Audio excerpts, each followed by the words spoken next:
Selamat datang di channel Trading for Better Life. Pada perdagangan hari ini, ISG ditutup turun 0,54% ke angka 4.623. Di video sebelumnya saya telah membahas pentingnya garis EMA 50 dan 150. Dan di video ini saya akan coba membahas beberapa saham yang saat ini telah berhasil berada di atas garis EMA 50. Semoga analisa yang telah dibuat ini bisa bermanfaat dan membantu teman-teman dalam mengambil keputusan. Untuk teman-teman yang mau merequest saham untuk dianalisa, bisa like dan komentar pada postingan Instagram Trading for Better Life yang dipost setiap hari Selasa dan Jumat. Silakan baca sirada ketentuan yang berlaku agar komentar yang teman-teman berikan masuk dalam pertimbangan untuk dianalisa. Dan bagi teman-teman yang belum mensubscribe channel ini, silakan tekan tombol subscribe dan nyalakan loncengnya agar tidak ketinggalan informasi dan analisa saham yang bisa membantu teman-teman mendapatkan profit yang konsisten di bursa saham. Support terus channel ini dengan cara like dan share video ini agar channel ini makin berkembang dan bisa membantu lebih banyak orang. Saham pertama akan saya analisa hari ini adalah saham Elsa. Saham Elsa pada perdagangan hari ini ditutup turun 5% lebih ke harga 214. Bisa kita perhatikan di grafik, saat ini saham Elsa telah berhasil berada di atas garis EMA 50. Jadi yang sebelumnya bergerak sangat downtrend, setelah itu berhasil rebound dan telah berhasil naik di atas garis EMA 50. Jadi walaupun hari ini Elsa turun 5% lebih tetapi masih berada di atas garis EMA 50. Garis MACD bisa kita lihat saat ini masih berpotongan dan mengarah ke atas. Sekarang kita akan coba pelajari apa yang dilakukan barada asing pada penurunan 5% ini. Dari data broker summary bisa kita lihat Bandar tidak terlihat melakukan akumulasi maupun distribusi pada penurunan 5% ini. Sedangkan asing terlihat melakukan distribusi. Jadi apabila sebelumnya teman-teman selalu mendengar bahwa Bandar tidak melakukan akumulasi maupun distribusi tetapi harga naik tinggi, ini contoh sebaliknya. Bandar sengaja menurunkan harga saham dengan lumayan tinggi 5% lebih tetapi tidak melakukan distribusi. Jadi dari data yang kita dapat, Elsa juga layak untuk kita amati. Karena walaupun hari ini turun 5% tetapi Bandar masih belum membuang barangnya. Jadi Bandar masih mempunyai saham Elsa. Jadi ada peluang besar Elsa untuk dibuat naik lagi dalam beberapa hari ke depan. Jadi untuk teman-teman yang mau entry bisa tunggu sekitar daerah support di EMA 50. Di sekitar harga 208 sampai 210. Apabila terlihat rebound, teman-teman boleh entry karena ada peluang untuk naik menuju resisten kuatnya di EMA 150 di sekitar harga 264. Jadi untuk teman-teman yang telah berhasil membeli saham Elsa di harga bawah di sekitar harga 140 sampai harga 200, saham Elsa masih sangat layak untuk di hold. Karena jika kita lihat garis downtrendnya telah patah dan saat ini mulai bergerak uptrend kembali. Apalagi dalam satu minggu ini apabila berhasil break dari resisten kuat di EMA 150 ini, maka Elsa akan melanjutkan kenaikan menuju target terdekat di harga 330. Selanjutnya saya akan menganalisa saham Mayora. Saham Mayora pada perdagangan hari ini ditutup naik 0,26% ke harga 1.925. Bisa kita perhatikan di grafik, dalam satu minggu terakhir ini saham Mayora mulai bergerak sideways. Dan jika kita lihat telah berhasil naik di atas garis EMA 50. Jadi sebelumnya saham Mayora masih terlihat gagal menembus resisten kuat ini, tapi setelah beberapa kali mencoba, saat ini saham Mayora telah berhasil break dari resisten kuat ini. Dengan satu resisten lagi berada di garis EMA 150. Garis MACD bisa kita lihat saat ini telah berpotongan dan mengarah ke atas. Sekarang kita akan coba pelajari apa yang dilakukan barada asing pada kenaikan hari ini. Dari data broker summary bisa kita lihat, Bandar tidak terlihat melakukan akumulasi maupun distribusi pada kenaikan hari ini. Sedangkan asing terlihat masih melakukan distribusi. Dari data yang kita dapat, saya melihat saham Mayora masih akan bergerak sideways minggu ini. Jadi masih akan bergerak dalam range harga support di sekitar harga 1.830 dengan resisten saat ini berada di harga 2020 atau di garis EMA 150. Untuk teman-teman yang telah berhasil membeli saham Mayora di harga bawah selama masih bertahan di atas daerah support di EMA 50 ini tidak perlu melakukan take profit. Tapi apabila dalam 1 minggu ke depan ternyata saham Mayora gagal bertahan di atas daerah support ini, sebaiknya take profit dulu. Karena setelah turun dari garis EMA 50 ini, saham Mayora berpeluang untuk turun kembali menuju harga 1.500. Jadi masih hati-hati.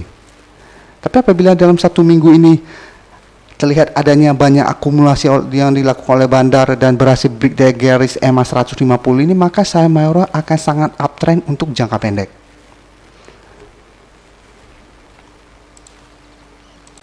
Berikutnya saya akan menganalisa saham BNLI. Saham BNLI pada perdagangan hari ini ditutup naik 10% lebih ke harga 1.230. Bisa kita perhatikan di grafik, sebelumnya saham BNLI masih bergerak sideways dan terlihat berada di bawah garis resisten di EMA 50 dan 150. Dan hari ini langsung saham BNLI naik tinggi dan berada di atas garis EMA 50 dan 150. Jadi padahal minggu lalu saham ini masih terlihat gagal menembus resisten di EMA 50 dan 150, langsung hari ini naik tinggi dan langsung break kedua resistennya. Garis MACD bisa kita lihat saat ini juga masih mengarah ke atas. Dan jika kita perhatikan saham BNLI ini garis EMA 50 berada di atas garis EMA 150.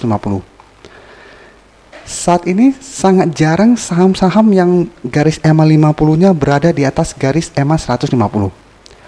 Untuk teman-teman yang masih bingung apa maksudnya garis EMA 50 di atas garis EMA 150 dan apa bedanya apabila garis EMA 150 di atas garis EMA 50, bisa pelajari pada video tentang moving average. Link akan saya taruh di bagian deskripsi. Karena apabila saya jelaskan di sini sangat panjang. Jadi apabila kita lihat, sekarang kita coba pelajari apa yang dilakukan bandar asing pada kenaikan 10% ini. Bisa kita perhatikan di broker summary ini, bandar malah melakukan sedikit distribusi. Jadi walaupun saham ini naik 10%, bandar memanfaatkan kesempatan ini untuk take profit. Sedangkan asing dalam hari ini melakukan akumulasi dengan jumlah lumayan besar. Dan 4 hari terakhir ini bisa kita lihat masih melakukan akumulasi. Jadi dari data yang kita dapat, sebenarnya BNLI masih berpeluang untuk naik menuju target terdekat di sekitar harga 1.300.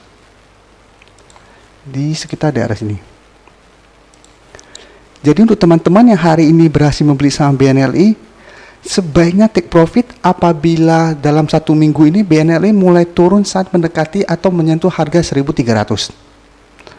Karena kenaikan tinggi hari ini tidak disertai adanya akumulasi, jadi kekuatan dorongan ke atas masih sangat kecil. Sedangkan untuk teman-teman yang mau entry, apabila besok masih melanjutkan kenaikan, bisa entry tapi sebaiknya one day trading atau trading jangka pendek. Dan untuk lebih amannya adalah tunggu kembali di daerah support di EMA 150 di sekitar harga 1150. Jadi tunggu BNLI turun kembali menuju harga 1150. Apabila terlihat rebound, baru teman-teman entry kembali. Saham terakhir akan saya analisa hari ini adalah saham Indosat. Saham Indosat pada perdagangan hari ini masih melanjutkan kenaikan dan ditutup naik 1% lebih ke harga 1.990. Bisa kita perhatikan di grafik, saat ini saham Indosat juga berada di atas garis EMA 50. Cuma bedanya jika kita perhatikan lebih dekat, bentuk candle yang terbentuk kurang bagus. Karena candlenya ini doji dengan shadow yang lumayan panjang. Dan garis MACD bisa kita lihat saat ini masih mengarah ke atas. Sekarang kita akan pelajari apa yang dilakukan bandar asing pada kenaikan hari ini. Dari data broker summary bisa kita lihat bandar tidak melakukan akumulasi maupun distribusi pada kenaikan 1% ini. Sedangkan asing melakukan akumulasi. Dari data yang kita dapat, saya melihat dalam 1 minggu ke depan ini saham Indosat ada peluang untuk turun di bawah garis EMA 50. Alasannya karena bandar tidak terlihat melakukan akumulasi hari ini dan candle yang terbentuk dalam 1 minggu ini kurang bagus. Jadi ada 4 candle hitam dan saat ini belum adanya akumulasi. Jadi lebih peluang lebih besar adalah untuk turun kembali menuju support di harga 1700 di sekitar daerah sini. Jadi untuk teman-teman yang telah berhasil membeli saham Indosat di harga bawah, sebaiknya take profit apabila minggu ini saham Indosat gagal bertahan di atas daerah support di EMA 50. Jadi walaupun saat ini berhasil berada di atas garis EMA 50, dalam 1 minggu ke depan sepertinya Indosat akan sulit untuk bertahan di atas garis EMA 50 ini. Jadi apabila berhasil turun ke daerah support ini dan rebound, teman-teman baru entry kembali.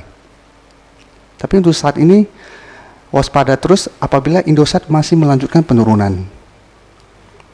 Karena walaupun 2 hari terakhir ini Indosat naik 1% lebih, tapi candle yang terbentuk dalam 2 hari terakhir ini doji. Jadi tidak ada kekuatan untuk mendorong ke atas. Terima kasih telah menonton video ini. Like dan share video ini bila bermanfaat bagi teman-teman. Dan support channel ini dengan cara tekan tombol subscribe agar channel ini bisa makin berkembang dan bisa membantu lebih banyak orang lagi. Terima kasih.